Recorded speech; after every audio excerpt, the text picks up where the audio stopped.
Vamos por acá. Bueno, entonces retomando, el tema del tiempo es vital.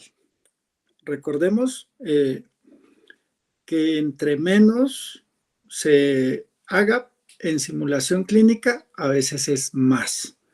Entonces, la fase de ejecución, recuerden, máximo 15 minutos. Es algo muy breve y la fase de debriefing, de reflexión, de retroalimentación, de escuchar a los estudiantes, debe ser ya algo más libre de tiempo. Pero acá en la ejecución sí tenemos que estar estrictamente el tiempo necesario, que no pueden ser más de 15 minutos.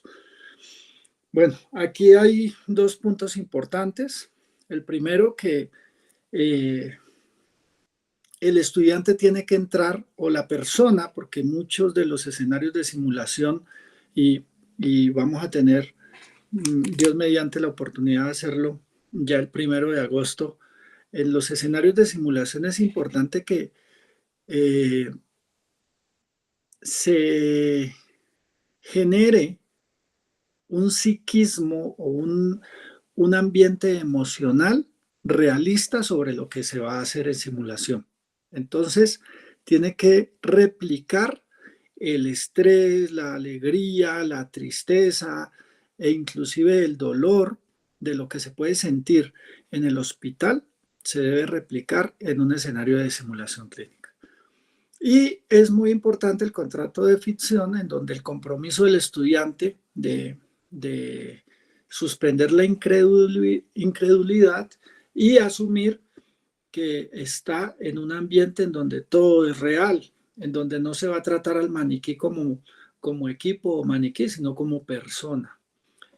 Eso es muy importante. El trato debe ser humano, real, y respetar todos los elementos de pudor y de dolor que pueda tener el paciente.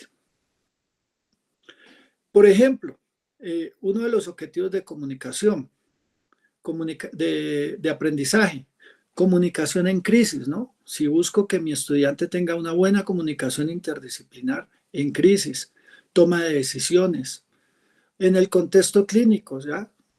Si es en urgencias, si es en consulta externa, si es en cuidado intensivo.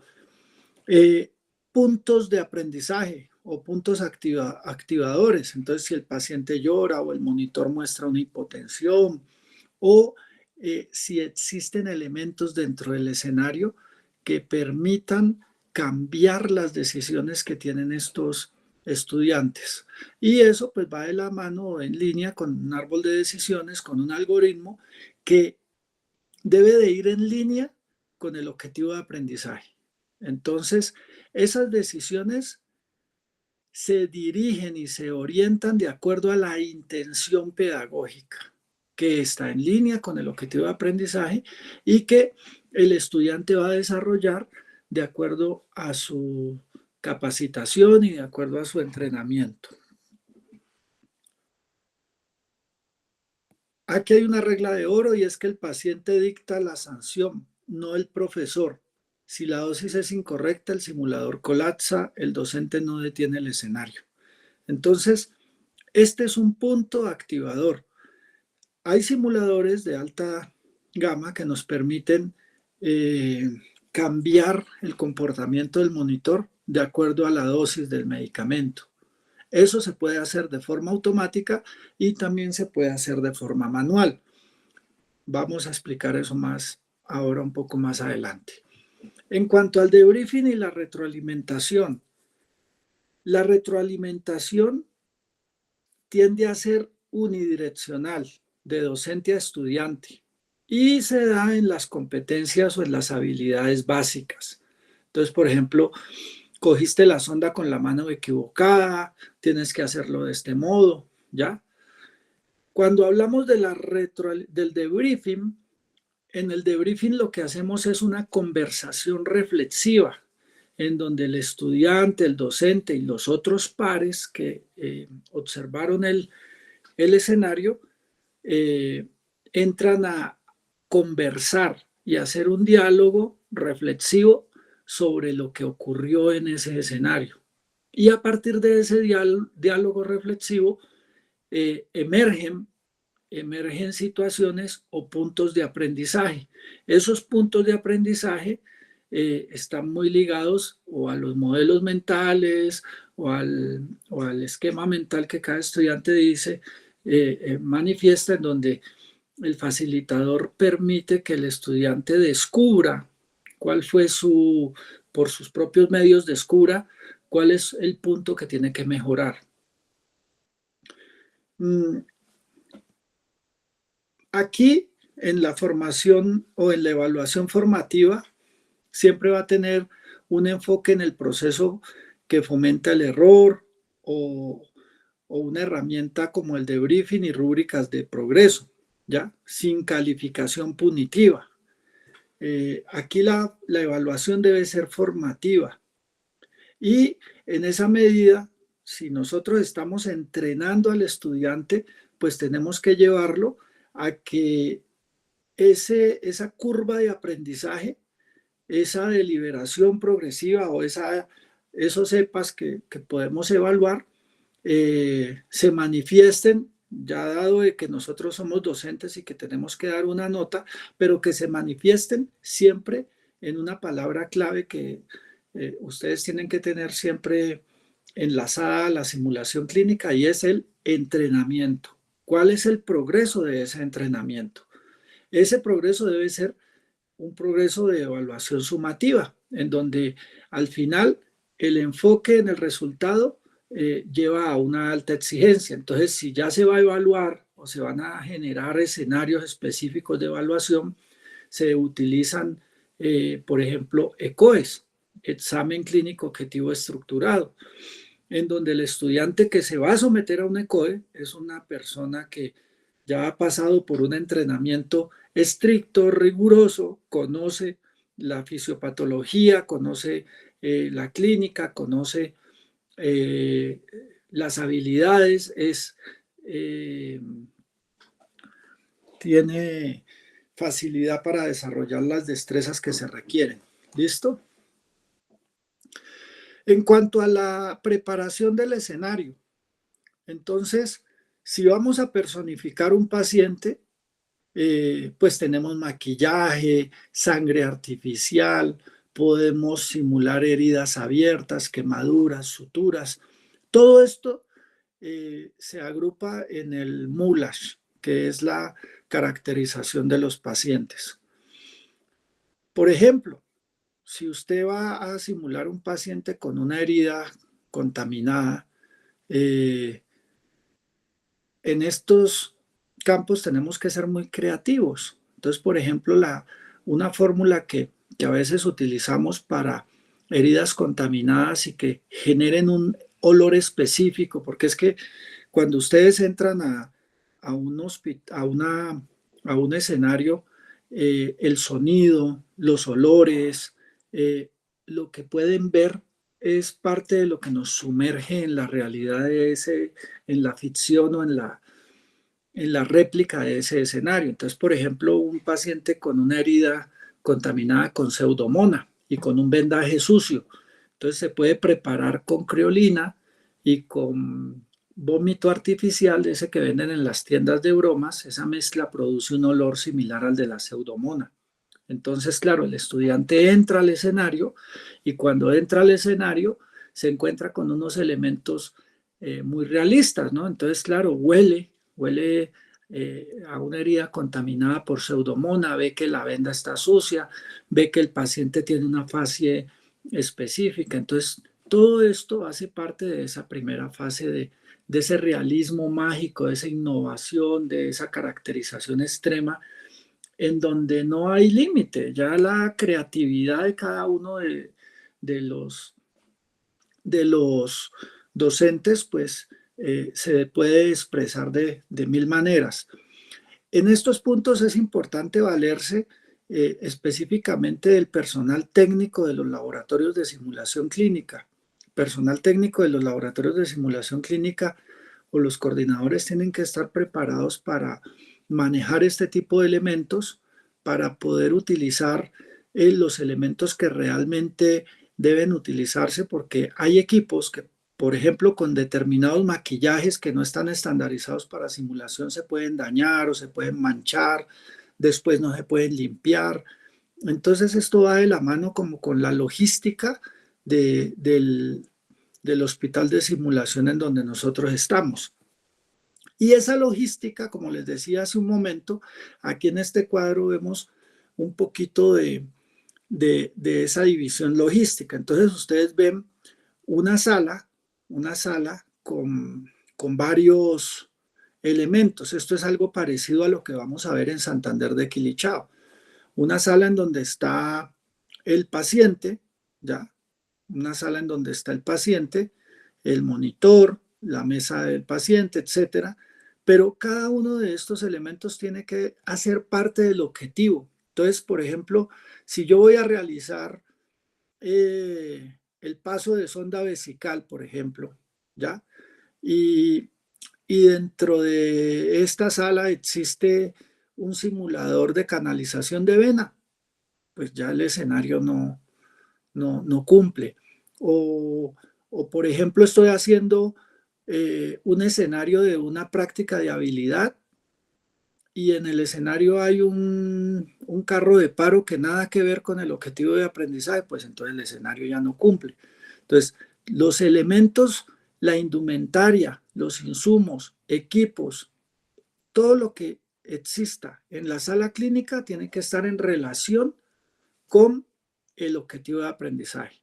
Si voy a poner un carro de paro, una mesa de medicamentos, una bandeja con medicamentos, tienen que ser los medicamentos relacionados con el objetivo de aprendizaje. Obviamente habrán unos medicamentos que puedan servir como distractores o que puedan servir como eh, peldaño para aumentar el grado de dificultad del escenario clínico.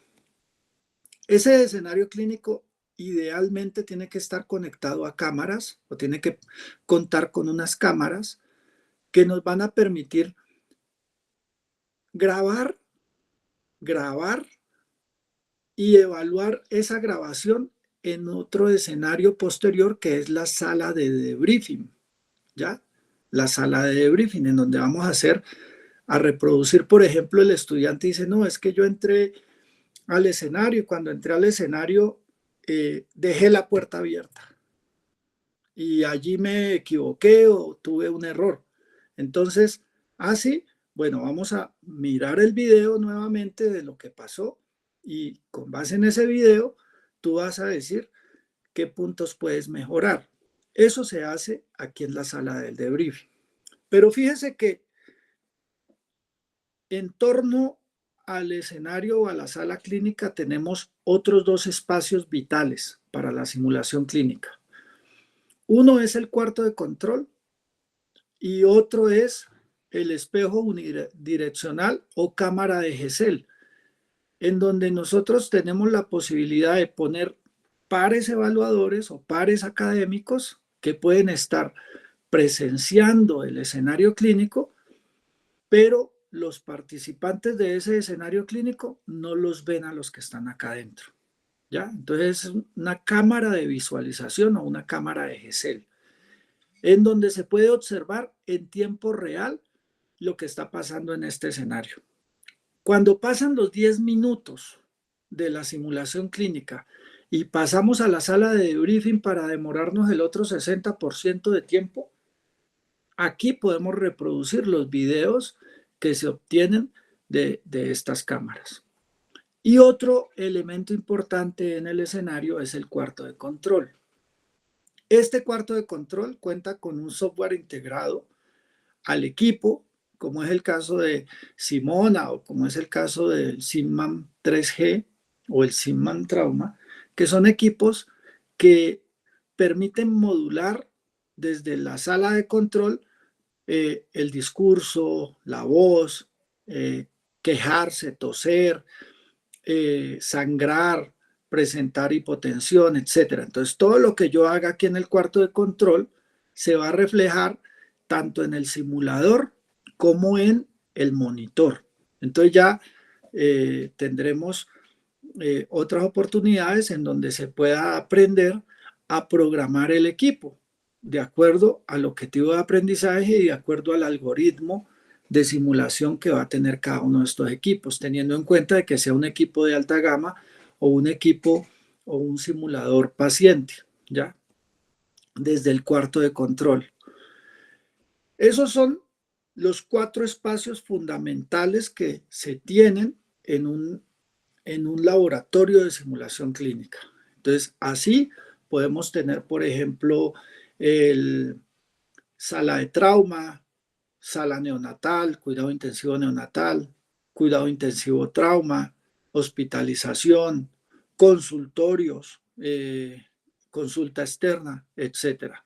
Entonces, este montaje que es fundamental para una facultad de salud que tenga o que cuente con un laboratorio de simulación clínica debe de ser fundamental. ¿Ya? 4 elementos, una sala de control, una sala de visualización, la parte en donde va a entrar el estudiante a realizar esos 10 minutos de práctica clínica simulada.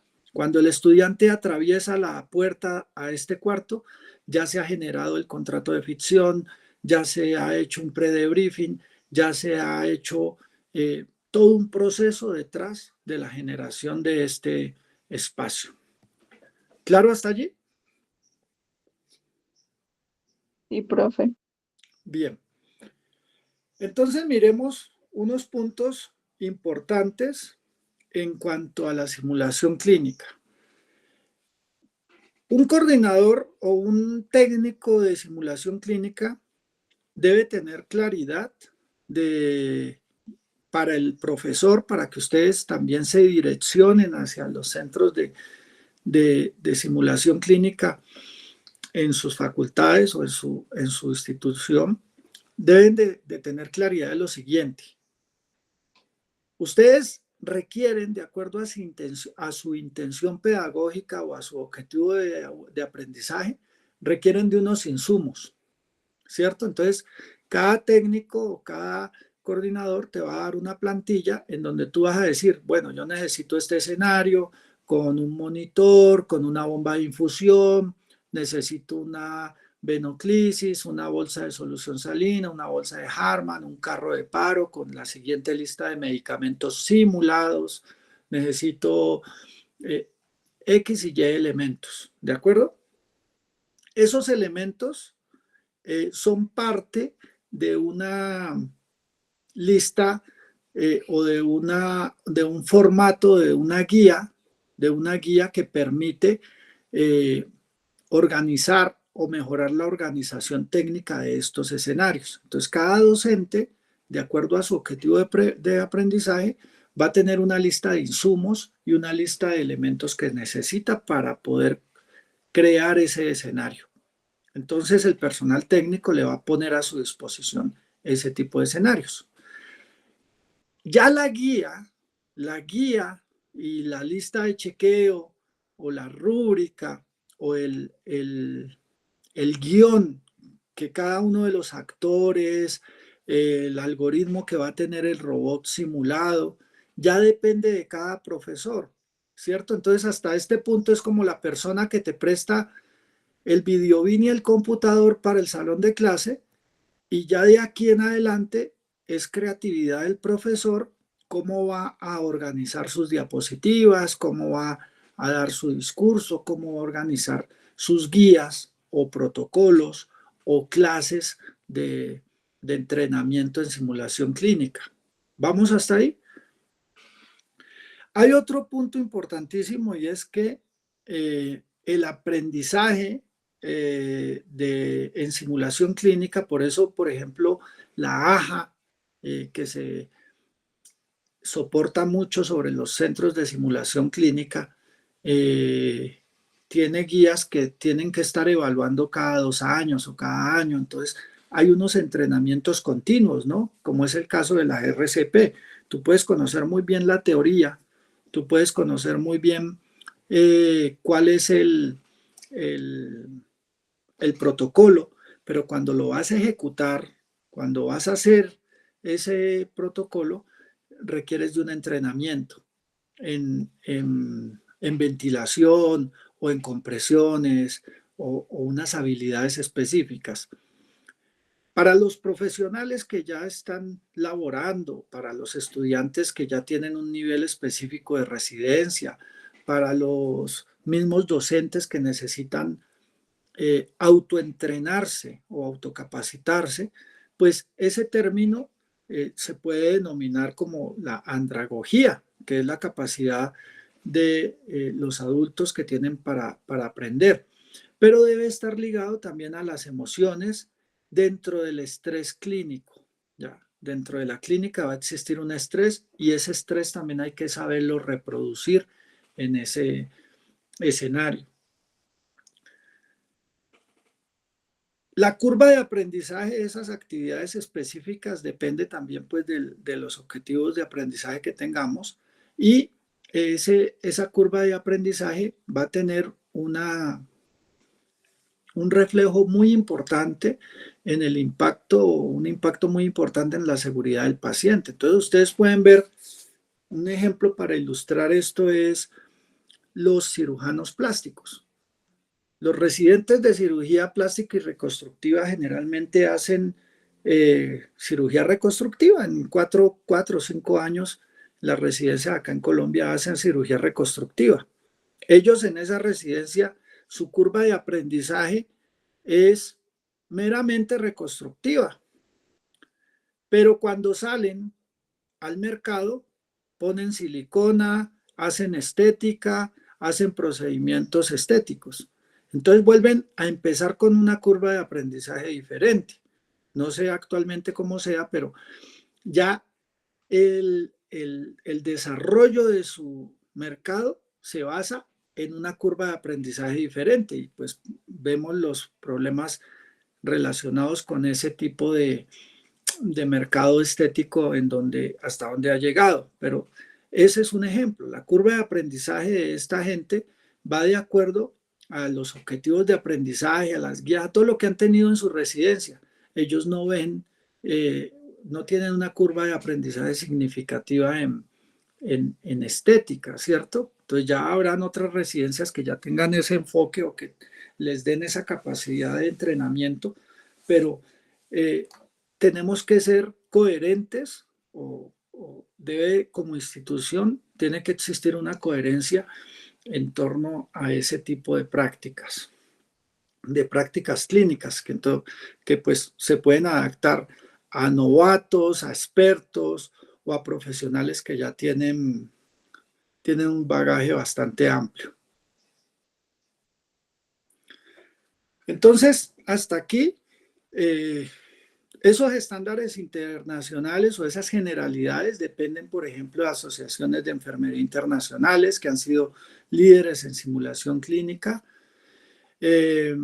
centros de simulación como el Hospital de Vallecilla o todo esto se ha tratado de sacar de centros de simulación clínica de instituciones importantes de referencia y modelos pedagógicos que son muy importantes articularlos a la simulación clínica, como es el de Bruce Joyce, del entrenamiento y el autoentrenamiento, el aprendizaje experiencial de David Cole, el, el proceso de novato a experto de Patricia Benner y Dreyfus, y los niveles de evaluación de Kirkpatrick. Entonces, para que tengan presente esos modelos y que ustedes los puedan aplicar dentro de los objetivos de aprendizaje que ustedes tienen. Ahora, las siguientes presentaciones, vamos a mirar algunas imágenes que de pronto ya se repiten y que vamos a recabar en ellas. Como les dije hace un momento, parte de estas presentaciones las hicimos con Notebook y a pesar de que le damos el PRON y los alimentamos con la información específica y con las referencias específicas, nos repite o está como aprendiendo el algoritmo. Entonces, la curva de aprendizaje en relación a que antes se aprendía con el paciente real, en situaciones reales, pasa a un entrenamiento simulado en donde se asegura que ese impacto, que esos errores médicos no afecten posteriormente al paciente, ¿ya? Esto ya lo vimos, entonces el modelo de Hasted del siglo XX, en donde el axioma es ver uno, hacer uno y enseñar uno, ¿ya? Que tiene un riesgo alto para el paciente y una curva de aprendizaje que es dependiente del azar clínico o de la casuística del hospital. En simulación clínica, ese axioma viene a ser ver uno, simular muchos y hacer uno con seguridad. Es decir, que tienes la oportunidad de repetir bajo el mismo contexto y bajo las mismas condiciones una actividad por muchas veces hasta ganar una destreza. Entonces pasa que en la clínica real solamente se hace una vez y no se puede repetir bajo el mismo contexto y bajo las mismas condiciones una actividad. Y esa es una ganancia de la simulación clínica, para que cuando vaya al paciente real, pues el riesgo sea cero y que la curva de aprendizaje sea estructurada, deliberada, supervisada y garantizada. Como les decía hace un momento, en la simulación clínica tenemos un puente estructural entre el aula y la vida real. Pasamos del aula a la vida real a través de procesos estandarizados de acción y evaluación. ¿Listo? Entonces aquí, por ejemplo, en este proceso de simulación clínica repetitivamente a nivel de que vayamos haciendo entrenamiento a ese paciente, a ese estudiante, pues cuando llegue a la práctica clínica real es un estudiante que va a permitir confiabilidad y seguridad para el paciente.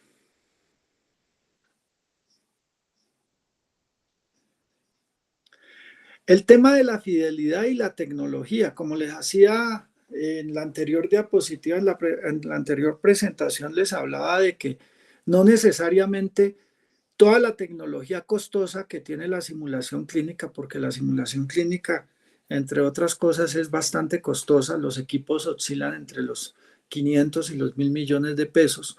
Esa tecnología no necesariamente está ligada a una fidelidad o a una alta fidelidad. Entonces no malinterpretemos eso. Podemos tener las tres dimensiones del realismo en la simulación clínica con un paciente estandarizado, con un Partas Trainer, con un buen maquillaje, con un buen guión, con un buen escenario. Y eso solo requiere creatividad, ¿ya? El concepto del realismo del entorno tangible y los equipos es algo parecido a lo que yo les decía sobre ese escenario de simulación.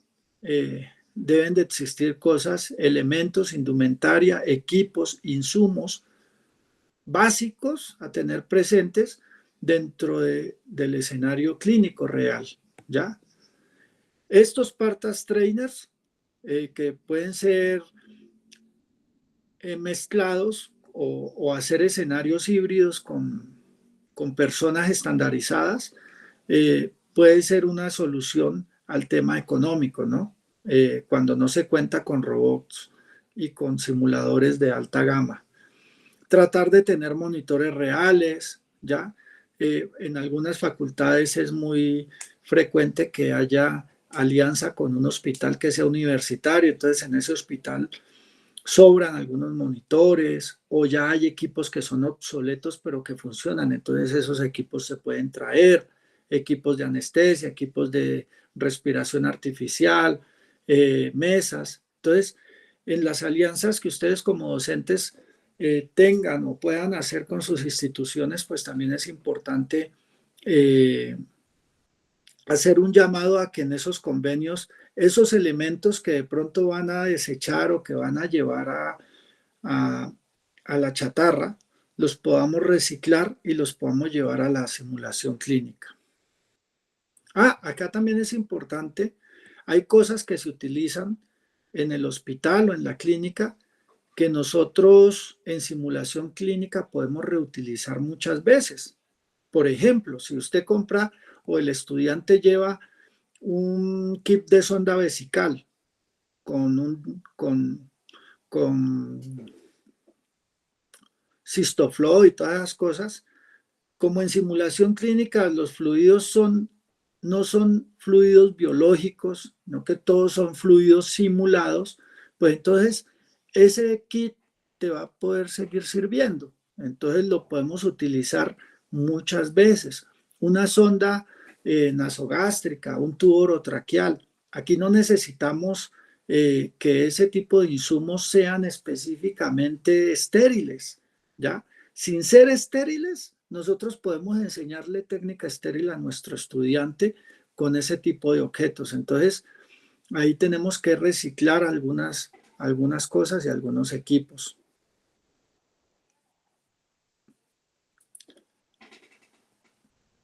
La fidelidad conceptual, entonces no es que voy a decir, imagínese que aquí en mi mano tengo una jeringa con 5 cc de X medicamentos, no, todo tiene que aparecer allí. Entonces, ahí no, en un escenario de simulación, todos los elementos con los que se cuentan en el escenario de simulación deben de existir y deben de estar allí. Ah, que imagínese que aquí hay una pastilla, no. Hay pastillas, medicamentos simulados, insumos simulados, comida simulada, ya como pueden, cuando vayamos a Santander se van a dar cuenta de que hay comida que se utiliza para sintética, pues, o simulada para poder generar o crear un escenario lo más realista posible. Entonces, esos elementos son claves para la ficción o el contrato de ficción en un escenario de simulación clínica. Y eso pues está también estipulado dentro del contrato de ficción que se hace en el pre-briefing, en donde el estudiante asume que todo lo que va a ver allá, que el paciente es un paciente real, con un dolor real, con una situación de salud real. Esto pues yo ya se los había hablado, diferentes niveles de fidelidad. Baja fidelidad generalmente se utiliza para entrenarse en prácticas de habilidades, modelos anatómicos estáticos, por ejemplo, pasar una sonda vesical, canalizar una vena, ¿ya? Media fidelidad, en donde estamos mezclando, por ejemplo, Bartas-Streckner con pacientes estandarizados, o alta fidelidad, en donde ya estamos generando un entorno inmersivo completo con simuladores, con reactivos, con pacientes estandarizados, con actores, y se hace un enfoque en toma de decisiones bajo presión, ya sea toma de decisiones o comunicación interdisciplinaria. Este es un ejemplo de baja fidelidad, por ejemplo, los brazos que utilizamos para instalar venoclisis, habilidades psicomotoras y destrezas técnicas aisladas. Aquí pues no se limita el riesgo. Podemos hacer esa actividad entre los estudiantes, por ejemplo. Decir, bueno, vamos a poner a nuestros estudiantes a que se pasen una sonda nasogástrica entre ellos mismos, ¿ya? Pero qué tal que por allá uno de esos estudiantes tenga, por ejemplo, no sé, un nódulo, un sangrado, una hemorragia, ¿ya?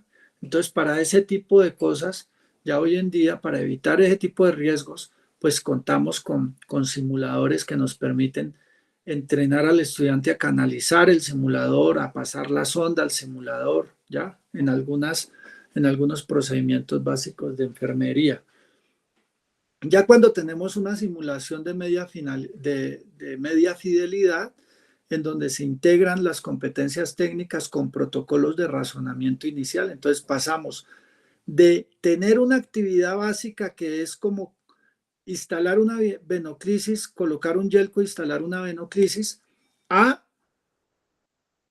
integrar ese conocimiento, esa práctica de instalar el yelco y la venoclisis con el conocimiento del medicamento, de la fisiopatología y de la clínica de ese paciente y con la correlación de lo que está monitorizándose en ese paciente. Entonces aquí ya vamos a tener una simulación de media fidelidad. Aquí el escenario es muy bueno cuando se trata de dar respuestas, varias respuestas a varios objetivos. Entonces, la clave para que un escenario de estos funcione es que el estudiante previamente tuvo que haber pasado por este primer nivel. Porque en este otro escenario, el estudiante va a tener que hacer varias tareas, por ejemplo, canalizar, pasar una sonda, pasar un tubo orotraqueal. Entonces, van a confluir varias tareas. Y cuando el escenario es de alta fidelidad, va a tener que conocer cuál es su rol, cuál es el rol que cada estudiante tiene y de acuerdo a ese rol va a tener que actuar, ¿ya?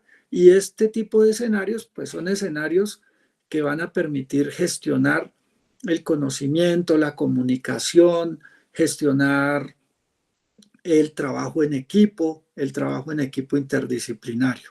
Entonces, cada uno de estos protagonistas va a tener, o cada uno de estos actores va a tener un protagonismo de acuerdo al rol específico que va a realizar.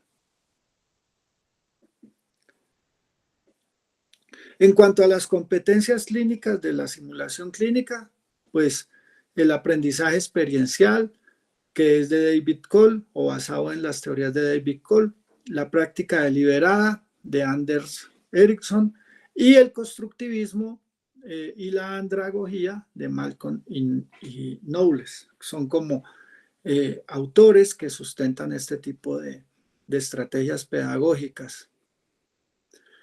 Tener en cuenta que la tecnología de los simuladores es únicamente un vehículo físico.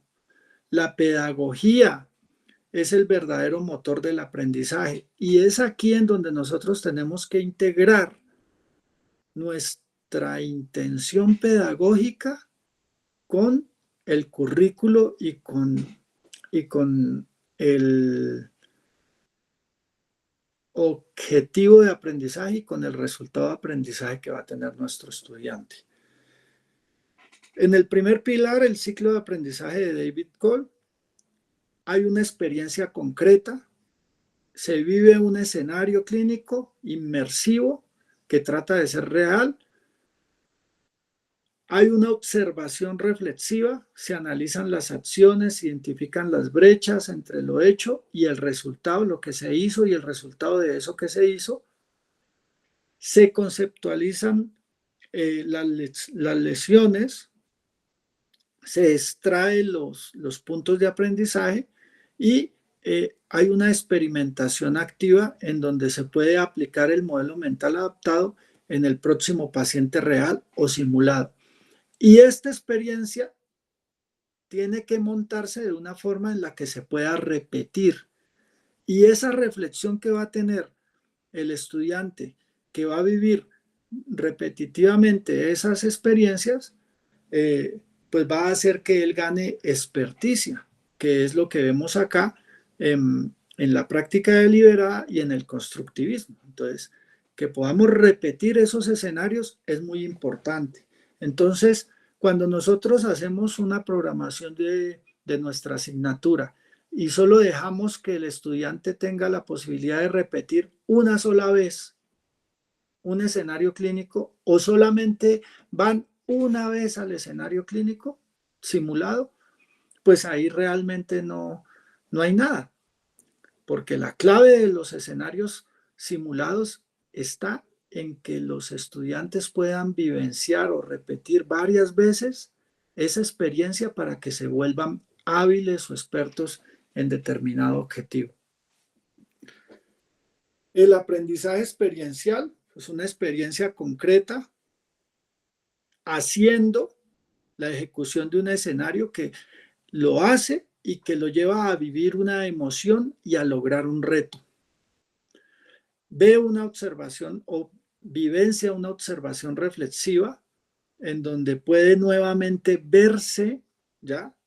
Verse en el escenario. Cuando vamos al debriefing le podemos mostrar un video de esta persona realizando esa actividad. Entonces, claro, el estudiante va a decir, ah, no, yo tengo que mejorar mi postura, tengo que mejorar mi atención, ¿ya? Es como cuando usted está aprendiendo a nadar y, y el tutor que le está enseñando a nadar le hace un video y después cuando usted sale de la piscina, esa persona le muestra el video y le dice, mira cómo estás pateando, mira cómo estás sacando los brazos, mira cuál es el gesto de tu cuerpo, ¿ya? Entonces, gana en propiocepción, gana en reflexión cuando ese estudiante tiene esa capacidad de reflexionar sobre lo que él está viendo en sí mismo.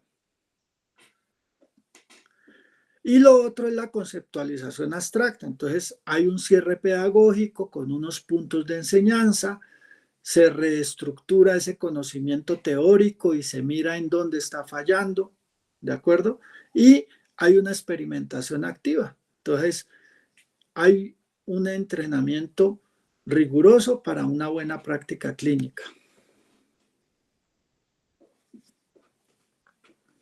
Este es otro pilar que es la práctica deliberada de las teorías de Anders Ericsson. Ahí vemos que una repetición simple no gana las competencias de una práctica deliberada. Cuando la práctica es deliberada, el aprendizaje y la habilidad o la competencia que está ganando siempre va a tender a mejorar. Así lo que haga sea lo mismo todos los días, pero allí es en donde se goza de la experticia en una práctica clínica.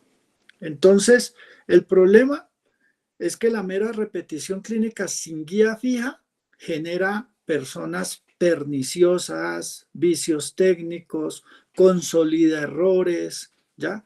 Pero cuando la solución de esas tareas con objetivos rigurosos va de la mano de la retroalimentación inmediata, mediada por un feedback y la repetición exhaustiva hasta alcanzar el estándar exacto de su suficiencia, vamos a tener un impacto que evita la sobrecarga cognitiva y construye la confiabilidad técnica inquebrantable. Entonces, este tema de feedback, este tema de debriefing, hoy en día lo vemos, por ejemplo, en el Hospital San José. Vemos que antes de entregar turno, tratan de hacer un ejercicio de debriefing y a pesar de que todo lo que están haciendo es repetición, se dan cuenta de que hay una práctica deliberada que los está llevando a un proceso de mejora continua. Entonces, fíjense cómo este tipo de teorías adaptadas a la práctica clínica no solamente generan un buen entrenamiento, sino que mejoran y llevan a tener un mejor impacto en la calidad. El constructivismo y la andragogía de Malcolm Knowles. Entonces, principios aplicados o centrados en problemas, un aprendizaje enfocado en resolver problemas reales del hospital, no solo memorizar materias, sino tomar decisiones en contexto. El respeto al bagaje, se debe utilizar activamente la experiencia clínica previa del paciente y el conocimiento que cada estudiante tiene que llevar a su práctica clínica. Entonces, aquí es muy importante que nosotros llevemos al estudiante al escenario preparado. Tiene que tener una maleta de bagaje. No puede ir un estudiante a una práctica de simulación clínica sin saber qué conceptos básicos va a desarrollar en esa práctica clínica. Los escenarios clínicos, los escenarios comunitarios, los escenarios de simulación clínica no son salones de clase. Los escenarios son escenarios de práctica, que allí confluye un conocimiento teórico, confluye un conocimiento técnico, unos elementos técnicos, sí, pero no son salones de clases. Entonces, nosotros como profesores que vamos o que somos clínicos y vamos a llevar a nuestros estudiantes al Hospital San José, al Hospital San José no vamos a buscar un salón para dar clases, ¿ya? Lo mismo pasa en simulación clínica. No vamos a buscar un salón para dar clases o no nos vamos a entrar a un escenario clínico para dar una clase de ritmos cardíacos o de monitorización cardíaca a un estudiante. No, esa clase ya se tuvo que haber dado en su momento y el estudiante que llega acá al escenario sabe muy bien y tiene un bagaje específico de ese tema. Y la otra muy importante es la relevancia inmediata. ¿Para qué me sirve esto en mi turno de hoy? ¿Qué aprendí de esta práctica simulada del día de hoy? Porque la práctica simulada, como su nombre lo dice, ¿no? Y la redundancia es práctica simulada. Entonces, entre más práctica simulada tengan nuestros estudiantes y nuestros docentes, pues muchísimo mejor. Pero si yo dejo en mi cronograma de práctica clínica una práctica simulada al finalizar la materia y solamente voy a simulación clínica o llevo a mis estudiantes un solo día a simulación clínica, pues eso es como ir a conocer un centro de un parque de atracciones. Mira diferentes equipos, mira diferentes atracciones, pero realmente no hay una inmersión de entrenamiento en eso.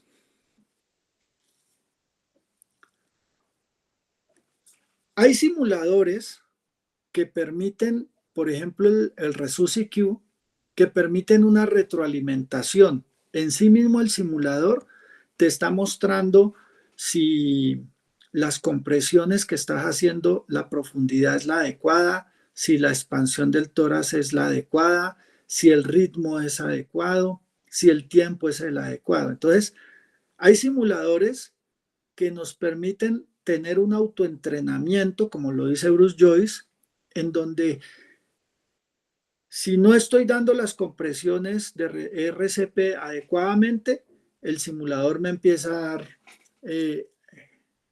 un castigo y el castigo sería que se desestabiliza, ya sea porque no estoy dando la ventilación adecuada o ya sea porque no estoy haciendo las compresiones adecuadas. El rol del docente en este tipo de autoentrenamiento es ser un transmisor de datos activo o ser un árbitro silente y un analista de los comportamientos durante el escenario. Y posteriormente en el debriefing, llevar a que el estudiante por sí mismo se cuestione y reflexione sobre los elementos que tiene que mejorar. Es decir, que nosotros como docentes le estamos transmitiendo al estudiante la responsabilidad de ese aprendizaje y de ese entrenamiento.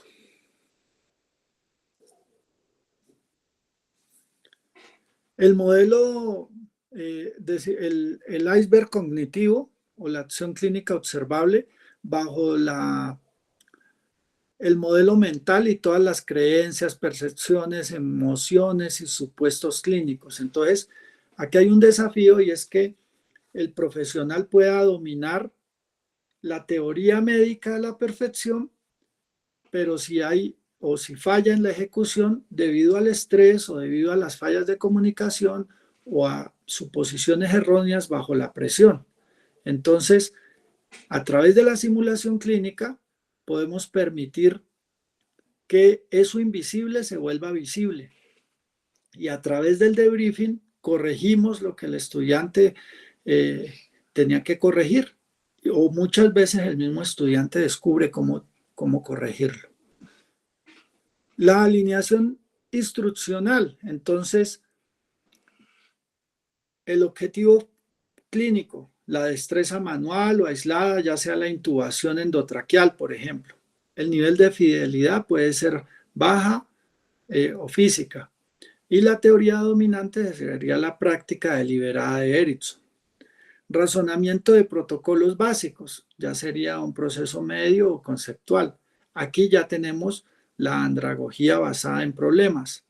El liderazgo en crisis, la gestión de las crisis, de los riesgos en la crisis interprofesional ya eso tiene un nivel de fidelidad alta en donde interactúan con las emociones, y el aprendizaje pues es un aprendizaje experiencial, que es el aprendizaje de Cole.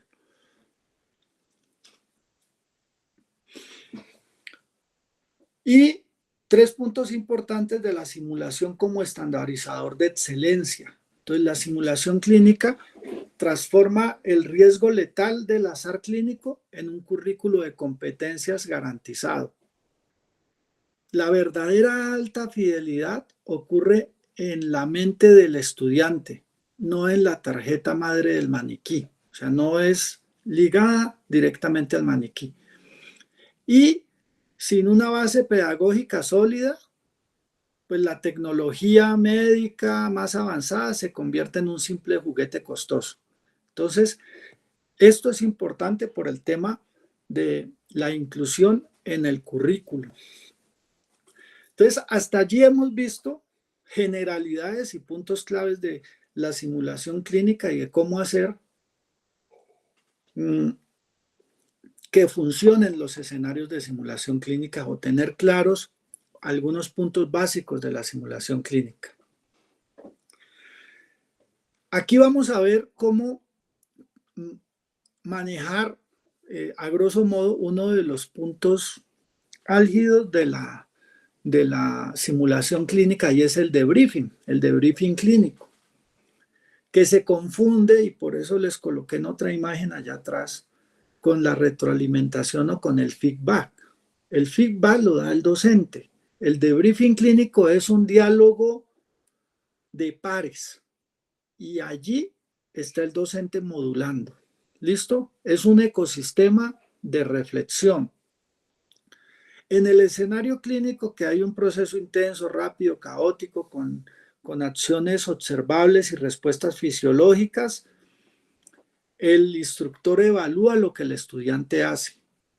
En el debriefing se llega a un consenso, se llega a una reflexión y se llega a un aprendizaje a través del vehículo del estudiante. Es el estudiante el que, a través de sus emociones, el estrés, su modelo mental, descubre cómo puede mejorar en una siguiente oportunidad.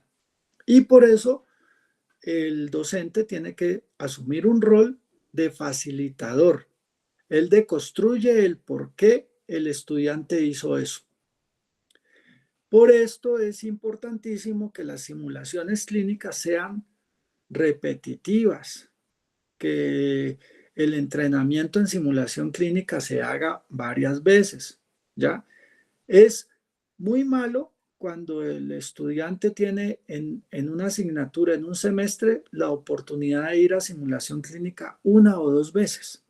Eso es muy malo, porque las primeras veces que el estudiante vea simulación clínica, en la mayoría de las veces o en un gran porcentaje, en esas actividades el estudiante fracasa.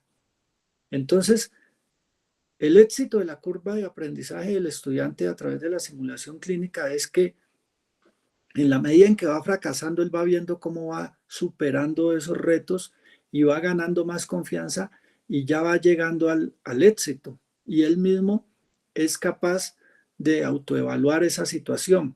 Por eso, el proceso del debriefing reemplaza la evaluación. La proporción del aprendizaje, miren, un buen pre-debriefing, la preparación y el contrato de simulación clínica, 10 minutos, 15 minutos en el escenario clínico y 30 minutos en la reflexión y en la deconstrucción de lo que hizo el estudiante. Aquí, en esta etapa, es en donde se genera el aprendizaje. Entonces, si yo como docente en esta etapa del debriefing voy a marcar con esos puntos de aprendizaje que se vivieron en el escenario clínico a mi estudiante, para que ese estudiante aprenda lo que tiene que aprender, pues yo aquí no voy a tener que darle una nota. Sería, pedagógicamente, no sería coherente, porque el que entra a a conocer y a reflexionar sobre su aprendizaje, pues es el estudiante. Entonces, si yo soy un facilitador, no puedo comportarme como un evaluador. El contrato de ficción, aquí pues ya les he hablado de esto, es un acuerdo psicológico establecido durante el pre-debriefing. Sin este pacto, la simulación se reduce a una evaluación técnica sin valor reflexivo, ¿ya? Hay que asumir la realidad, el participante se compromete a actuar como si el simulador fuera un paciente humano real, tiene que creerse el cuento. Acepta las limitaciones, reconoce las restricciones tecnológicas del maniquí, sin usarlas como excusa para el desempeño deficiente. Entonces, ay, no, es que yo no pude hacer la curación porque es que el maniquí no se quedaba quieto, por ponerles un ejemplo. Presunción de capacidad, pues el facilitador asume que todos los participantes son inteligentes, están capacitados y desean hacer lo correcto. Y lo que pasa en Las Vegas se queda en Las Vegas. Lo que pasa en el escenario, los errores que se cometieron, el oso que pasó el estudiante, porque sometidos bajo el estrés clínico, el contexto, todo, pues hay muchos estudiantes que terminan haciendo el oso. Entonces, hay que en ese pre-debriefing darles a entender de que lo que se aprende y se hace allí, allí se queda. Entonces, miren la seguridad psicológica que se tiene que tener. En el pre-debriefing, la construcción y se establecen las reglas, los comentarios y los puntos clave que tienen que correr en el escenario. Aquí pues vamos a tener un estrés, poco tiempo, son 10 minutos, el estudiante está vulnerable, tiene un objetivo claro de. Cuando el estudiante sale de aquí del escenario, en el debriefing lo primero que tenemos que hacer es normalizar. Entonces, claro, de aquí sale un estudiante con miedo, llorando, con frustración, o sale muy feliz, eufórico, ¿cierto? Entonces, el primer elemento que tenemos que hacer como facilitadores es normalizar, reparar la confianza, ¿ya? Dejar que esa vulnerabilidad se transforme en el vehículo para la reflexión cognitiva de lo que pasó y que aquí en esta etapa de debriefing se generen los puntos de aprendizaje claros que prácticamente son propios del estudiante o que el estudiante son los que es el que los saca. En simulación, el objetivo es guiar la mejora continua y el aprendizaje, identificar las brechas de conocimiento y el facilitador explora el proceso mental en un entorno seguro. La evaluación sumativa o el examen, certificar una competencia o calificar, aprobar o reprobar, un checklist. Si nosotros estamos en una simulación clínica, no podemos estar con un checklist. Ay, que es que la rúbrica, que es que no se puede hacer simulación sin rúbrica, que es que no se puede. No, eso es falso. La simulación es un entrenamiento. No podemos juzgar el resultado final porque tiene que haber una curva de aprendizaje. Entonces, si ya vamos a hacer un juzgamiento o a evaluar unas capacidades, se debe de realizar en un entorno conocido como el ECOE, Examen Clínico Objetivo Estructurado. Y no cualquier estudiante puede ir a un ECOE. Una de las reglas del ECOE es que el estudiante haya sido entrenado en simulación clínica, entonces que el estudiante esté familiarizado con las simulaciones clínicas, que haya ido a varias simulaciones clínicas, que haya ido a varios debriefing, que durante su carrera, porque un ECOE pues es complicado hacerlo con estudiantes que están en los primeros semestres. Generalmente los ECOES se hacen con estudiantes que ya tienen la capacidad de correlacionar muchos elementos clínicos, entonces se hace con estudiantes de residencia, internos, gente que está en séptimo, octavo, noveno semestre, que puede correlacionar varias cosas. Entonces, esos estudiantes previamente en su carrera tuvieron que haber pasado por varias simulaciones clínicas. Tienen que haber tenido una bitácora de simulación clínica que les ha podido dar la ganancia de varias habilidades y destrezas clínicas. Esto yo ya se los mencioné y se los he mencionado bastante, que tiene que ver con la intencionalidad pedagógica que va de la mano de los objetivos, la respuesta del simulador y la sanción natural, que es la que dicta el paciente simulado. Entonces, si la presión no mejora, ¿cuál fue el error? O el error se permite, se observa y se guarda como un material primario para el debriefing. Esto ya lo vimos hace un momento sobre lo observable y lo que está en la profundidad. Aquí sí es bien importante, y esto ténganlo presente, que vamos a hacer un ejercicio ahora sobre el debriefing. Entonces, tipos de debriefing. Hay muchos, o sea, solo de debriefing y en simulación clínica hay cursos especializados, porque el debriefing tiene un componente de manejo psicológico, de manejo de coaching muy alto, ¿no? No todos los docentes tendremos de pronto la habilidad de hacer un buen debriefing. Para hacer un buen debriefing, primero que todo, el docente tiene que se da por sentado que la simulación clínica que se va a dar se da sobre un tema en la cual el docente es impecablemente experto, ¿ya? Tú no puedes ser mentor o tutor de alguien si tú no eres experto en ese tema. Tienes que ser, bueno, impecable en el manejo del tema. Segundo, tienes que tener unas habilidades de comunicación especiales, que puedas ponerte al nivel del estudiante, que puedas tener empatía, que puedas tener la capacidad de modular las emociones del estudiante. Ya no puedes ser un docente castigador que juzgue, que cuestione de forma punitiva. Tiene que ser alguien. La simulación clínica requiere de docentes que sean muy flexibles, ¿ya? Que a partir de esa flexibilidad puedan dar una enseñanza.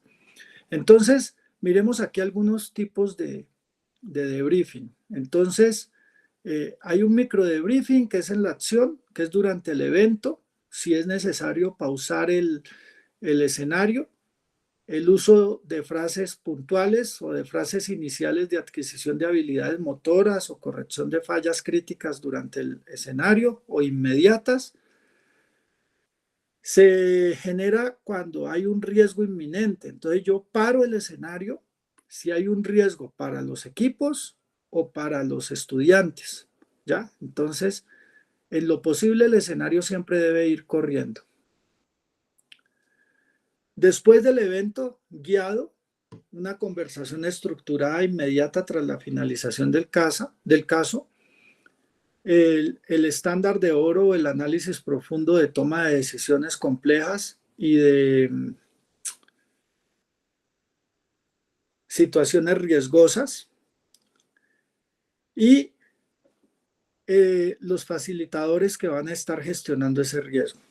Y el auto de debriefing, que es guiado por sí mismo, una autoevaluación o revisión entre pares mediante rúbricas, uso ideal de simuladores virtuales o revisión repetitiva de protocolos técnicos, y el riesgo pues que carece de la perspectiva externa para desarmar sesgos cognitivos. 3 fases universales del debriefing, que se conoce como RASH. Entonces, primero es la reacción, y aquí es en donde entra el término de normalizar al estudiante o una normalización o descompresión. ¿Descompresión de qué?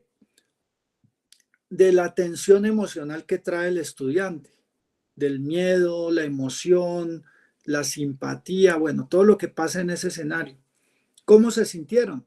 permite despejar el ruido emocional para habilitarse a la lógica.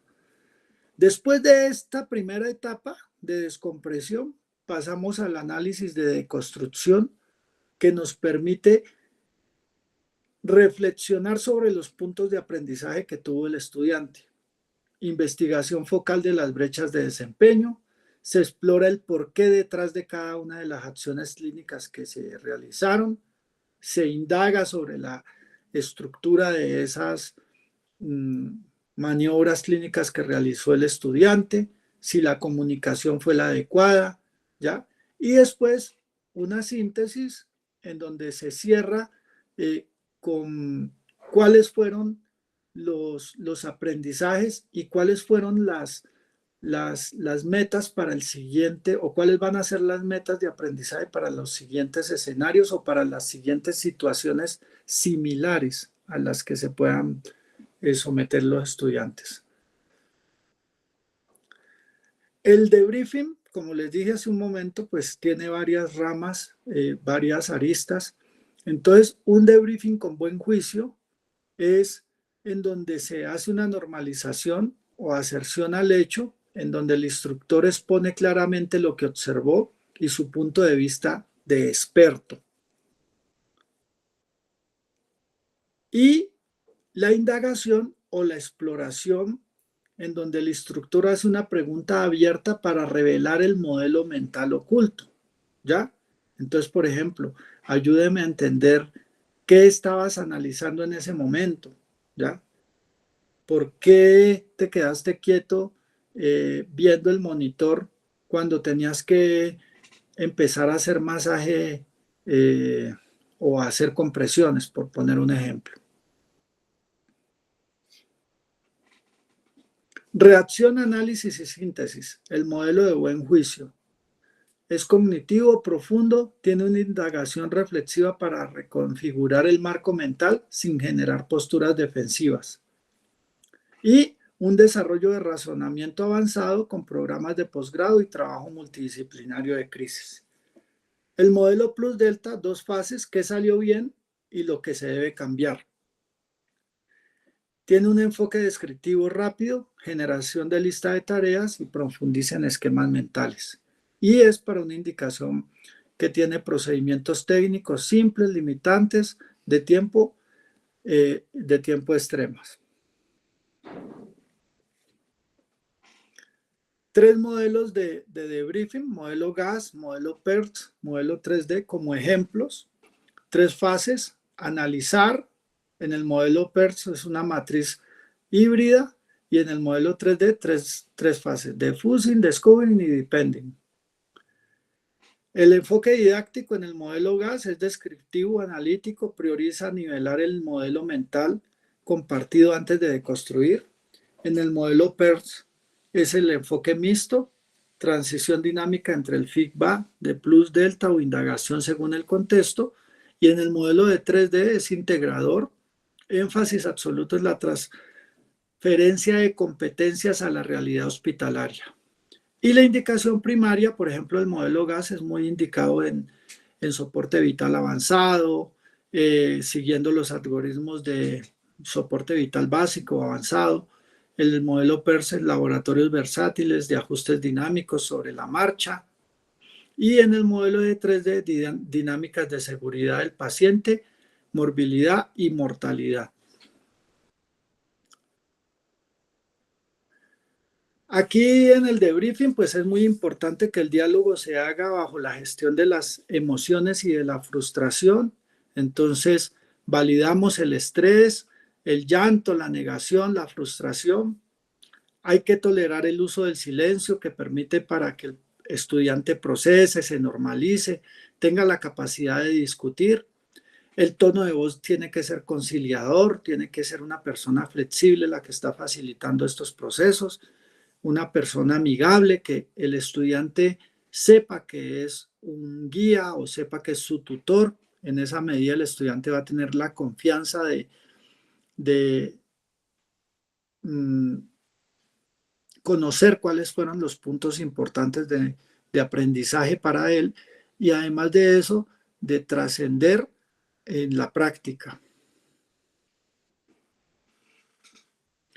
Acá pues el modelo tradicional en donde el instructor es el que reparte el conocimiento y el modelo reflexivo del debriefing en donde se genera una red de pares académicos en donde se proporciona un conocimiento o se genera un conocimiento a partir de la resolución o de la solución de un problema. En cuanto al anclaje de resultados previstos por el aprendizaje, entonces la reflexión subjetiva que está alineada con el guión o con la conversación que genera el escenario de simulación, la identificación de las brechas, la transformación de su estado emocional, cómo el estrés causa una dificultad en la comunicación y después unos resultados previstos de aprendizaje con unos puntos de enseñanza que permiten condensar la deconstrucción en normas clínicas específicas asimilables para una próxima práctica. La evaluación de habilidades no técnicas. Entonces, en simulaciones de alta fidelidad, la destreza manual pasa a un segundo plano frente a la orquestación cognitiva del equipo. El debriefing indaga sobre comunicación de bucle cerrado, es decir, se confirmó la orden antes de administrar el fármaco, por ejemplo. Coincidencia situacional, alguien notó la tendencia del monitor o hubo fijación en un solo procedimiento.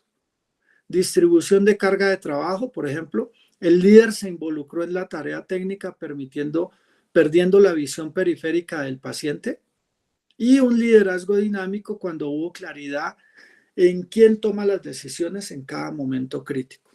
Entonces, 5 puntos: el liderazgo, la comunicación, la conciencia situacional, por eso la simulación debe realizarse en contexto, la distribución de la carga que está sujeta al rol de cada personaje y el manejo de los recursos.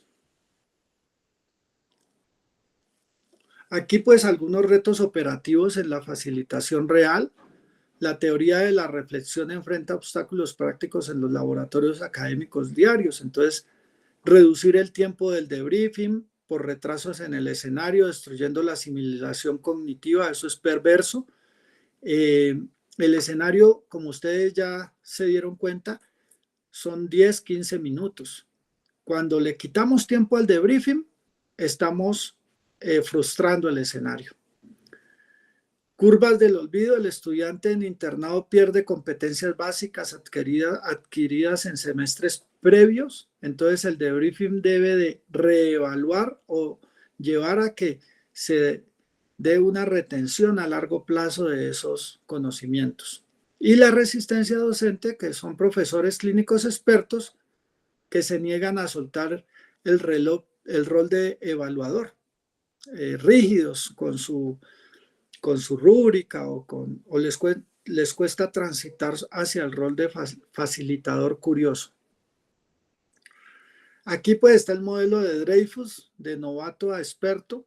Sigue las reglas de manera estricta, el principiante avanzado que comienza a conocer patrones situacionales y el que prioriza acciones bajo estrés y desarrolla planes conscientes, también el experto que actúa fluidamente, intuitiva y holísticamente. Aquí vemos el ciclo de práctica deliberada, entonces una experimentación activa, una experimentación concreta, observación reflexiva, fases de reacción y análisis y la conceptualización abstracta y el cierre del debriefing. Entonces, cuando estemos en Santander vamos a ver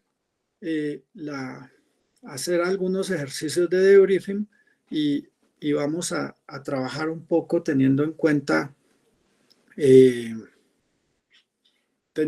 estos aspectos. En este momento vamos a hacer un ejercicio que va a ser de simulación y de debriefing. ¿Algunos de ustedes quisieran participar?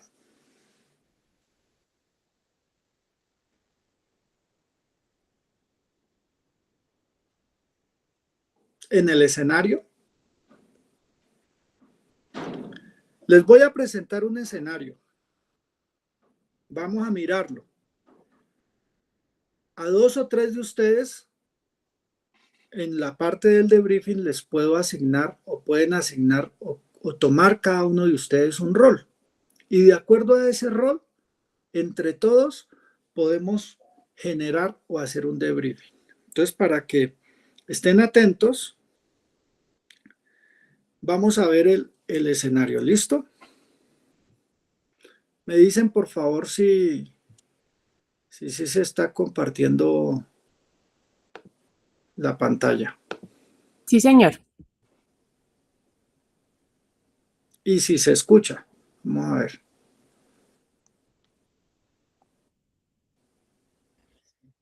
No se escucha. Ay, ay, ay.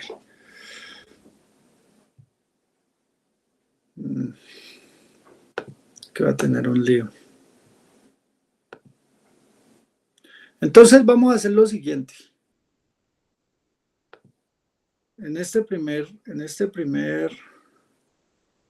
punto, les voy a... Profe, envíeme El vínculo, eso. el vínculo y yo lo paso por acá. Tú lo pasas por allá, por favor.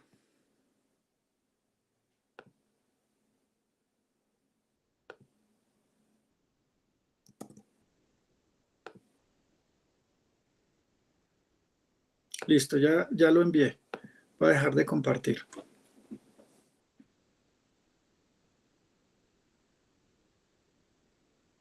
Momento.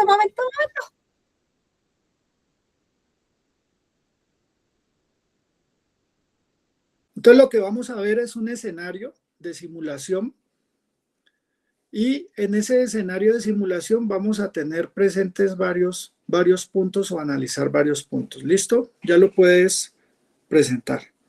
Listo, ya voy.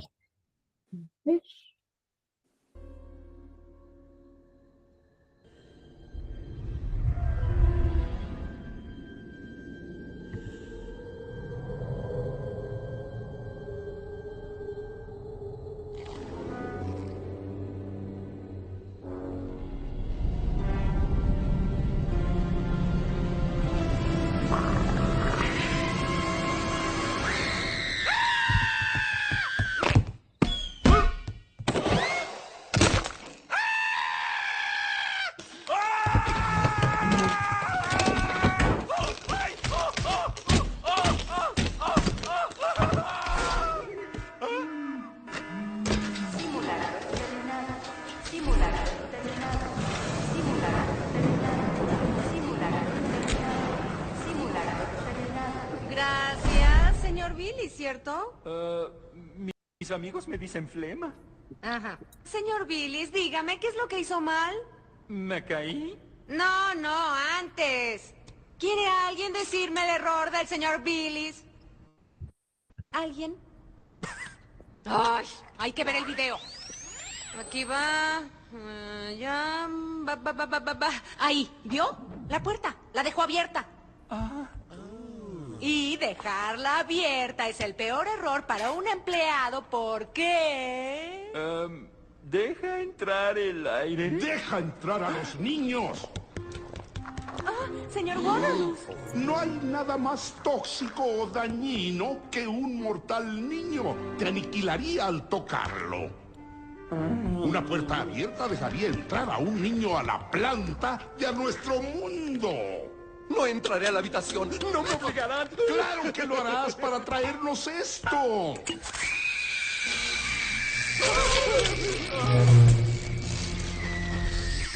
La ciudad necesita que traigan esos gritos de niño. De esos gritos la energía se produce. Claro que hay un riesgo y por eso quiero que sean los mejores. Quiero asustadores de confianza, tenaces, rudos, intimidantes. Asustadores que sean James P. Sullivan. Listo, ya lo podemos parar ahí. Ahora son las 6 de la mañana con... Entonces, reflexionemos sobre la siguiente pregunta. ¿Todos ustedes creen que ese escenario de simulación era un escenario estandarizado? Hasta ahí nomás, estandarizado. Sí, Sí, tenía la sala, el cuarto de control, bueno, el espejo direccional. Los instrumentos también. el sujeto ahí y las instrucciones, Tenía La un cámara, objetivo. la cámara que registra. la cámara, la retroalimentación, el profesor y el Listo. espejito. Miren que sí cumple como con los parámetros de un escenario de simulación. Ahora la siguiente reflexión que quiero que ustedes hagan es, teniendo en cuenta que el escenario debe de ser un sitio seguro, ¿ya? Para el estudiante y para el paciente. Por eso es la simulación para lograr seguridad para el paciente. ¿Era un escenario seguro?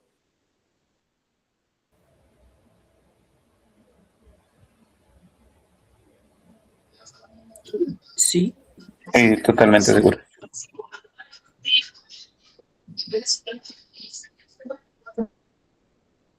Pero miren que el estudiante se quejó varias veces, ¿no?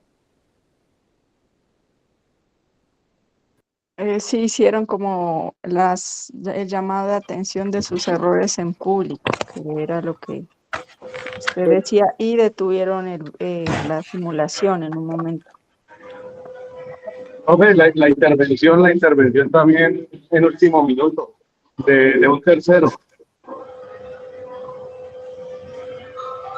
Y era un escenario seguro para...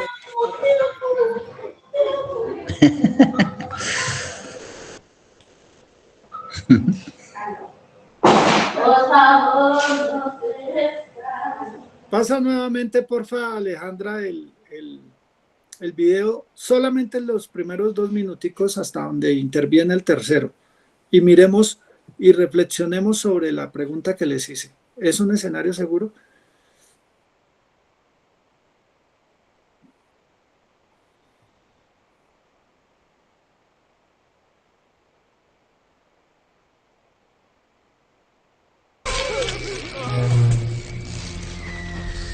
No, La ciudad necesita devuélvelo que traigan desde el esos principio, por gritos favor. de niño. Ya voy. De esos Desde el gritos principio, la energía se bueno. produce. Pero, Claro que ¿están hay un viendo la riesgo, pantalla? y por eso quiero que sean los mejores. Sí, Quiero pero- Ay, bonito. asustadores de confianza, tenaces, abre rudos, la otra. intimidantes.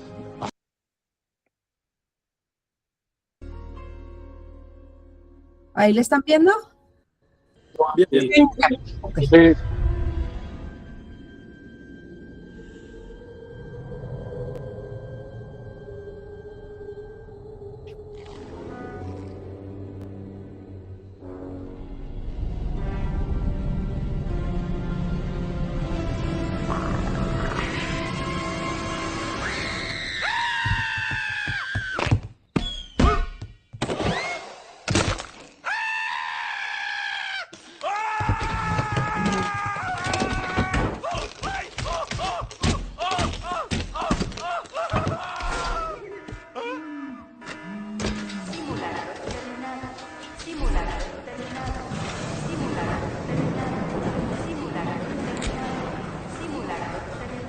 Gracias, señor Billy, ¿cierto? Mis amigos me dicen flema. Ajá. Señor Billis, dígame, ¿qué es lo que hizo mal? ¿Me caí? No, no, antes. ¿Quiere alguien decirme el error del señor Billis? ¿Alguien? Ay, hay que ver el video. Aquí va. Ya. Va. Ahí, ¿vio? La puerta. La dejó abierta. Y dejarla abierta es el peor error para un empleado porque... Listo, ahí lo ¿Deja puedes pausar. entrar el aire? Deja entrar a los niños. Listo, entonces miren que en este escenario vemos que no es un escenario seguro, porque el estudiante termina golpeado, se chuza, los pies, se cae, ¿cierto? Y lo que buscamos en un escenario clínico es también seguridad para el estudiante, que todo lo que nosotros estamos colocando allí en ese escenario, de cierta manera sea segura también para el estudiante. Otro punto chévere que tenemos que rescatar de este video o de este escenario es, fíjense que el estudiante, pues, tiene, se nota que tiene claro qué fue lo que hizo mal, ¿no? Él dice, bueno, me caí, pero porque le preguntan. Ahí no deberían de preguntarle qué hiciste mal o qué no hiciste o qué te faltó por hacer, ¿ya? Entonces voy a leerles aquí un Profe pequeño César, diálogo. Alejandra tiene una pregunta, no sé si les está Sí. viendo. Cuéntanos, Ale. No, más que una pregunta era que es un video pues muy interesante después de haberte escuchado y es que también es la persona, la profe pues ahí, ¿cierto? La instructora, cómo lo pone, o sea, cómo lo pone en telejuicio con el resto, no hace todo un proceso de reflexión, o sea, independiente de que él haya dejado la puerta abierta o haya cometido algún error, pues no tenía por qué hacerlo con sus otros compañeros, ¿sí? Y otra de las cosas es que, por ejemplo, ahorita y me dio risa al volverlo a ver, y es que creo que muchos, por ejemplo, yo hace mucho tiempo no estoy en clínica. Entonces, cuando dijiste que quién quería participar, yo dije, ay, no, mejor me quedo callada porque actuar así como el estudiante, ¿no? Uno llega con mucho miedo. Así sea un espacio de simulación, yo me vi en él, o sea, yo dije, sería yo, o sea, a mí me daría algo ahí, o sea, sería él, mejor dicho, ¿sí? Entonces eso también, como de alguna manera uno como profesor tiene que también entrar y generar confianza en los estudiantes para que finalmente la práctica permita esas sensaciones de miedo, pero enfrentar esos miedos y que a pesar de mucho estrés o la presión a la cual uno se ve enfrentado, pues es precisamente para eso, ¿no? Para aprender del error.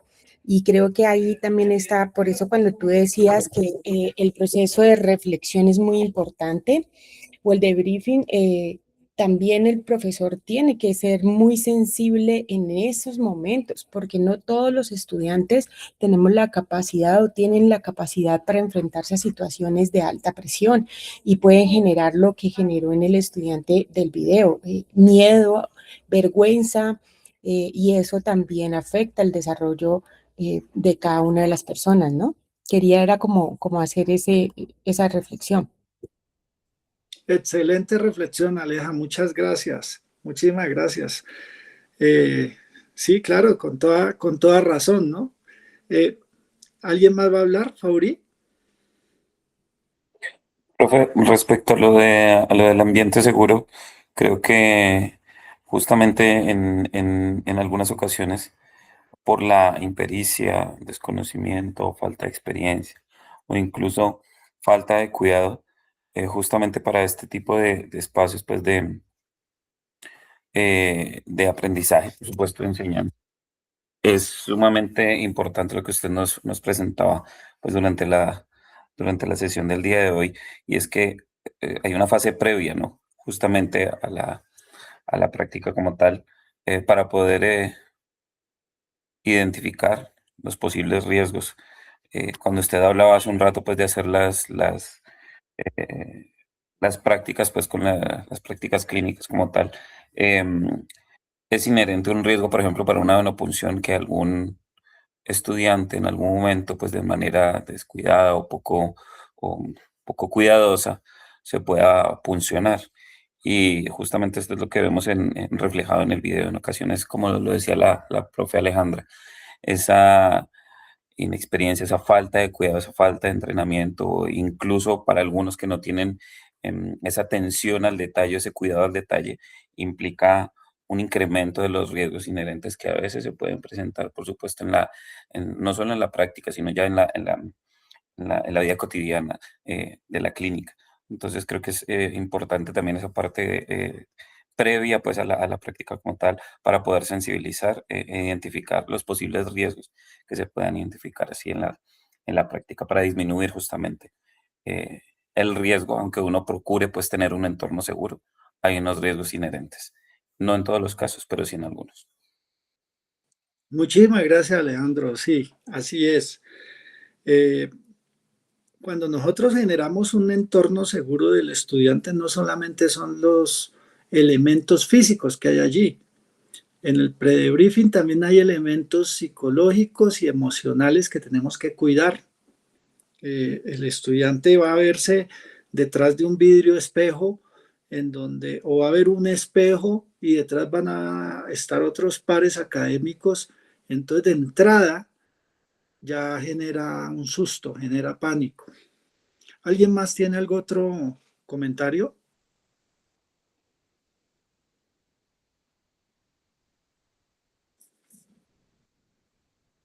Miren entonces las tres fases del debriefing en ese escenario, ya con las falencias que el escenario tenía o con la ilustración de caricatura.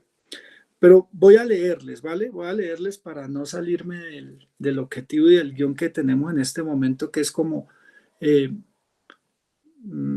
idealizar el debriefing en ese escenario. Entonces, como les hablaba hace un rato, la primera fase de reacción o de descarga emocional.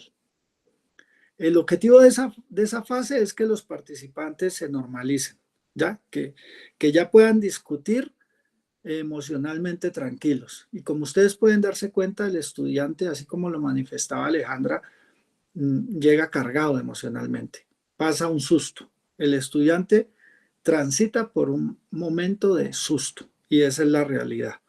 Entonces, el instructor, que en este caso en el debriefing viene a ser un facilitador, más o menos tendría que haber dicho algo así como que, abro comillas, Billis, acabamos de terminar el escenario y las luces de simulación ya están encendidas. Antes de entrar en los detalles técnicos y ver la grabación, cuéntame, ¿cómo te sentiste durante la prueba? Entonces el estudiante responde, me sentí abrumado y muy nervioso. Al principio sentí que tenía el control, pero cuando pisé la patineta entré en pánico total. Sentí terror de que el niño me tocara y solo quería huir, salir corriendo. Entonces el facilitador dice, bueno, es completamente comprensible y válido. Los cuartos humanos son entornos altamente impredecibles y esa descarga de adrenalina es una respuesta natural. Reconocer ese nivel de estrés es el primer paso fundamental para aprender a gestionar en futuras intervenciones tu práctica. Entonces, fíjense que en la primera fase, este es un ejemplo, ¿no? En la primera fase tenemos que normalizar, ¿ya? De acuerdo al escenario, pues habrán situaciones que haya catarsis, que haya un choque emocional fuerte, pero lo primero que hay que hacer es normalizar. Luego ya vamos a una fase de análisis, en donde se trata de construir las acciones del escenario y facilitar que surjan o que emerjan puntos de aprendizaje. Entonces, aquí, por ejemplo, bueno, ahora analicemos lo ocurrido paso a paso. Tu aproximación inicial fue excelente. Mantuviste el sigilo, tu técnica vocal, el rugido, tuvo el impacto fisiológico esperado en el simulador animatrónico, era que él gritara, pero sin embargo, observamos el video, note que tras tropezar y gritar, saliste apresuradamente del cuarto y dejaste la puerta abierta. ¿Qué pasaba por tu mente en ese instante exacto para tomar la decisión de salir sin asegurar el portal? Entonces ahí ya el estudiante, Billis, responde, ¿no? Cuando tropecé y vi que el simulador lloraba, perdí la noción de dónde estaba. Mi único marco mental fue de supervivencia ante el peligro inminente, la toxicidad humana. Mi instinto fue correr para salvar mi vida y la puerta ni siquiera cruzó por mi mente. Entonces ahí el facilitador tiene la tarea como de, bueno, comprendo perfectamente tu perspectiva, tu cerebro priorizó tu seguridad personal inmediata, pero abramos la discusión al resto del equipo. ¿Cuál es el riesgo crítico y sistémico de dejar la puerta abierta en este contexto? ¿Ya? Y entonces otros monstruos o otros miembros del equipo o pares académicos mencionan, por ejemplo, puede entrar una corriente de aire o en el peor de los casos, el niño humano podría cruzar la puerta y entrar a nuestro mundo, lo cual es una emergencia código 3312. Y entonces, claro, el facilitador ahí ya, exactamente, lo que vemos aquí es cómo el estrés agudo provoca una pérdida de conciencia situacional en el manejo de crisis. Mantener el control del entorno es tan vital como la competencia técnica misma del susto. Listo, entonces fíjense que ahí ya en la parte de análisis, los puntos de aprendizaje que tiene que llevarse el estudiante los debe de sacar él mismo adelante. Y en un tercer punto, una fase de síntesis o de aplicación en donde el objetivo es que los estudiantes resumen los puntos claves aprendidos y verbalizan cómo los trasladarán de forma explícita a la práctica clínica real. Entonces el facilitador dice, por ejemplo, bueno, para cerrar nuestra sesión de hoy, Billis, ¿qué te llevas como aprendizaje principal de este simulacro? ¿Y qué harías diferente mañana si te asignan una puerta real en la planta principal? Entonces el estudiante Billis, bueno, aprendí que no puedo permitir que el pánico me haga olvidar los protocolos básicos de seguridad. La próxima vez antes de iniciar mi acercamiento a la cama, escanearé visualmente el suelo para identificar riesgos de caída. Y la situación sale mal y debo evacuar, mi última acción innegociable siempre será tomar el pomo y cerrar la puerta detrás de mí. Entonces el facilitador pues menciona, esa es una excelente conclusión y un plan de acción sólido. La seguridad de toda la planta Monster Inc. depende de esa acción final. Justamente por eso hacemos esta simulación, para cometer este error crítico aquí, donde el entorno es seguro y garantizar que nunca suceda en la práctica real. Entonces, ese es el llamado a la reflexión. En este ejemplo que les acabo de mostrar, pues se resumen casi todos los elementos que deben de llevar en la simulación. Faltaría todo el pre-debriefing, la co-creación, todos los elementos de maquillaje, todo, para un escenario que alrededor de 5 o 10 minutos lleva al estudiante a sumergirse en una experiencia que le va a dejar muchísimos aprendizajes. Entonces, no sé si tenga alguno de ustedes, alguna otra reflexión o algún otro comentario.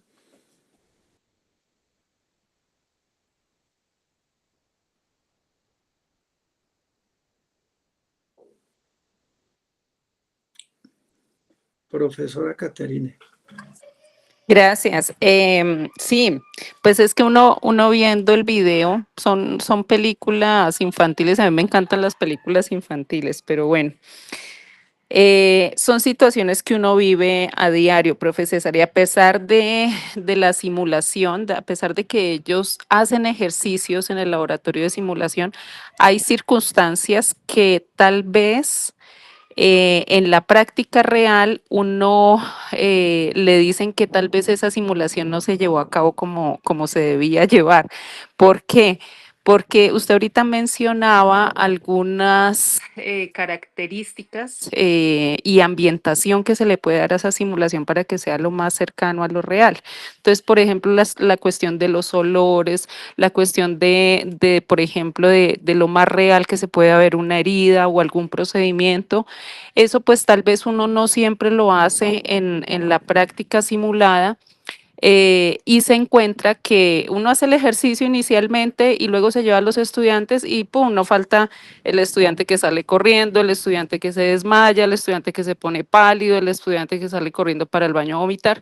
Entonces, son cosas que yo creería que son muy valiosas y en ese sentido la simulación ha ido cobrando importancia porque nos está indicando que realmente cuando uno expone a esa situación de fidelidad en el ambiente simulado al estudiante, pues eso puede garantizar o puede mitigar un poco las situaciones emocionales y físicas que puede tener el estudiante al enfrentarse a situaciones reales. Entonces me gusta mucho como esa parte y esa reflexión que usted realiza. Muchísimas gracias, profe. Es también muy valioso lo que nos estás mencionando, porque además viene de tu propia práctica. Yo haría otra pregunta y es, ¿cuánto tiempo para los grupos de estudiantes que ustedes usualmente manejan en sus asignaturas, cuánto tiempo creen ustedes que necesitarían, no para la co-creación o creación de los escenarios, sino para poner en marcha un escenario de simulación con sus estudiantes y hacer los pasos que se requieren? Reflexionen sobre ese punto.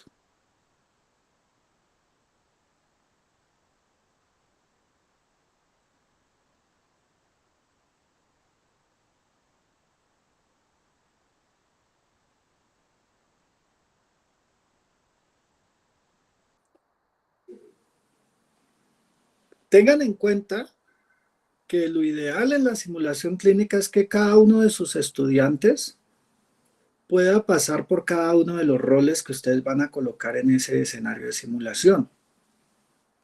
Entonces, ese escenario se debería de repetir N veces. Entonces, usualmente para los grupos que ustedes manejan, ¿en cuánto tiempo harían una simulación clínica? Es la pregunta.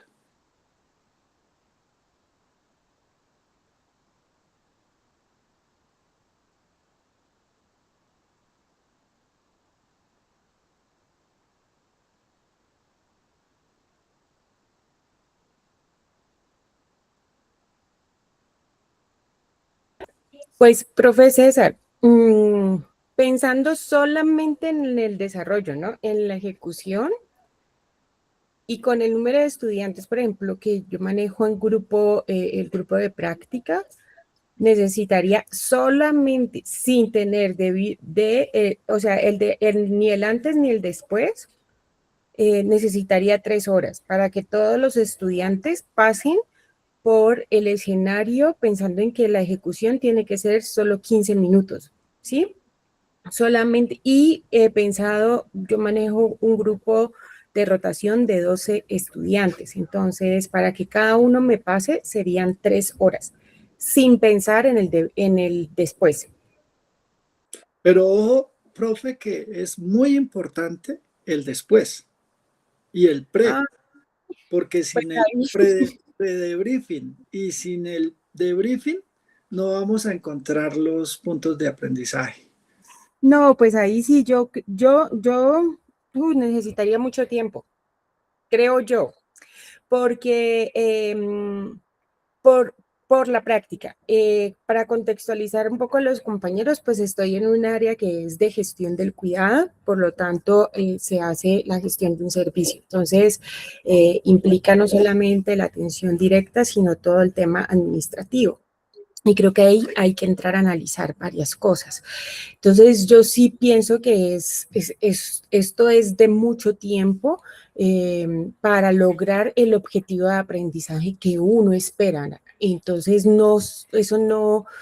esto creo que es una estrategia pedagógica muy bien planificada y muy bien estructurada, porque el debriefing para mí y por lo que tú nos has enseñado y compartido hoy, es un proceso tal vez de los más importantes dentro de toda esta práctica. Entonces, establecer un tiempo no sabría decirte. Yo hice un cálculo así rapidito como práctico, pero creo que implicaría mucho más tiempo. Profe Katy.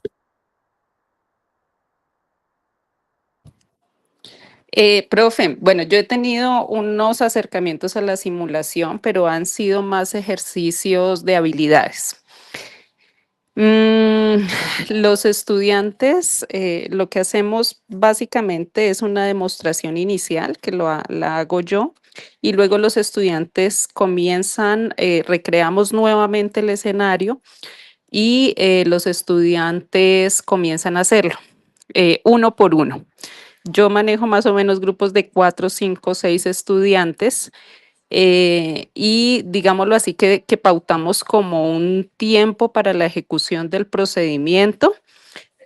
Antes se hace una sensibilización que pensaría yo que corresponde al pre-debriefing y después se hace el debriefing que lo hacemos pues como con todos con todo el grupo, como identificando qué aspectos pues son como para mejorar y qué aspectos se ejecutaron de manera correcta. Y nos demoramos toda la mañana, 4 o 5 horas a veces, con un descansito pequeñito, pero el solo hecho de volver a montar el escenario para que el estudiante vuelva a ejecutar la actividad, eso ya requiere un tiempo y la sensibilización previa también y el debriefing pues también siempre se va allí más o menos unos 15, 20 minuticos de retroalimentación. Vale, ¿por qué les digo eso? Es muy importante lo que dice la profe Kate, y es porque nosotros no podemos dejar el debriefing. El debriefing tiene que ser prácticamente inmediato por los temas del manejo de emociones y el manejo de habilidades para la vida que cada estudiante va teniendo. Entonces, si yo corro un escenario y dejo el debriefing de esos estudiantes para después de que otros estudiantes pasen por ese escenario y otros, el punto emocional de aprendizaje, recuérdese que para que nuestro cerebro memorice y capte cosas, hay más oportunidad de eso siempre y cuando haya una emoción de por medio.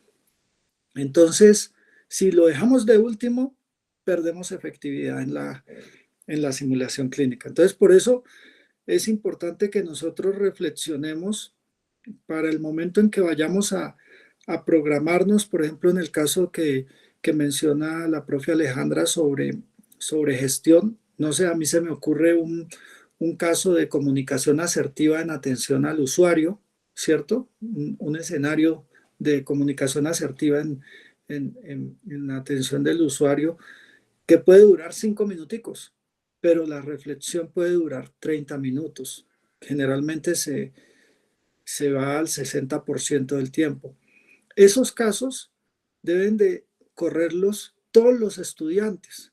Cuando el estudiante no lo puede correr, pero ve que los otros estudiantes lo hicieron y solamente en una oportunidad al semestre, pues allí la simulación pierde fuerza, pierde intencionalidad pedagógica y se vuelve algo aburrido para los estudiantes y yo creo que para nosotros los docentes también. Hay muchísimas más cosas que quedan por compartir.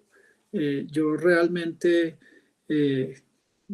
espero que esta clase haya sido del agrado de todos ustedes. Ya para finalizar, pues quiero invitarlos, la profesora desde el Departamento de Enfermería, una de las colegas, la profesora Carol Vidal, está ofreciendo un diplomado muy interesante y muy rico también en simulación clínica.